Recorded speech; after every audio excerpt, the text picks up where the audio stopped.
এটা সেই ফল যেটা গাছের সবচেয়ে উঁচু ডালে পাওয়া যায়, কিন্তু যখন এটা খসে পড়ে তখন এটা আকাশের দিকে যায় না যা ওপরে আছে, সে যায় সেই ভূমির দিকে যে নিচ থেকে তার দিকে তাকিয়ে থাকে। কেন? কারণ এই ফলের নিজের উচ্চতার ধারণা মাটির থেকে নিজের দূরত্ব থেকে হয়। এই ব্যাপারটাই আমাদের মানুষের জন্যও খাটে। যদি আপনি সম্পন্ন হন তাহলে তাদের সাহায্য অবশ্যই করবেন যাদের সামর্থ্য আপনার থেকে কম, যাদের সাহায্যের অত্যন্ত প্রয়োজন। আপনার সামর্থ্য বেশি কারণ তাদের আপনার থেকে সামর্থ্য কম। দেখুন, জীবনে আনন্দ শুধু বড় হওয়ায় নয়, বরং তাদের সাহায্য করেও আছে যারা কোনো কারণবশত আপনার থেকে নিচে রয়ে গেছেন। আর যখন একটা ফল এই কথাটা বুঝতে পারে তখন আপনি নয় কেন, রাধা রাধা সময় বড়ই বিচিত্র অনুভব দেয়। যখন অপেক্ষা করছেন তখন অনেক লম্বা হয়ে যায়। প্রতিটা মুহূর্ত একটা গোটা দিনের মতো মনে হয়। ঠিক সেইভাবেই যদি কোথাও যেতে দেরি হয় তখন সময় দৌড়তে থাকে, প্রসন্নতায় বয়ে যায় আর নিরাশায় থমকে যায়।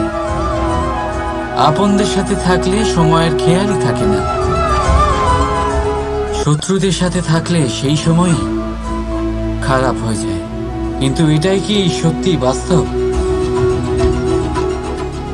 না, সময় তো সময়ই হয়, নিজের গতিতেই চলে সে। শুধু সেই গতির আভাস আমাদের মানসিক অবস্থা অনুযায়ী বদলে যেতে থাকে। তাই এই সমস্যা সময়ের নয়, আমাদের মানসিকতা। তাই নিজেকে খুশি রাখুন, অন্যদেরও খুশি রাখুন। আগের সমস্ত ঘটনা ভুলে যান আর একটা উজ্জ্বল ভবিষ্যতের দিকে অগ্রসর হন। সময় সবসময় ভালোই লাগবে। প্রেম করুন সবার সাথে, সময় সবসময় সুখেই কাটবে। রাধা রাধা। অগ্নি জীবনে খুব মহত্বপূর্ণ হয়। এই অগ্নি উজ্জ্বলতা হয়ে আমাদের জীবিত রাখে। কিন্তু ভাবুন, যদি এই উজ্জ্বলতা ক্রোধের অগ্নি হয়ে দিকভ্রষ্ট হয় তাহলে কি হবে? একটা ছোট পাতা দিয়ে শুরু করে গোটা বনকে ছারখার করে দিতে পারে। ঠিক সেরকমই মানুষের ক্রোধের আগুনও অন্যদের তো ভস্ম করেই, কিন্তু তার পূর্বে স্বয়ং নিজেকেই ভস্ম করে দেয়।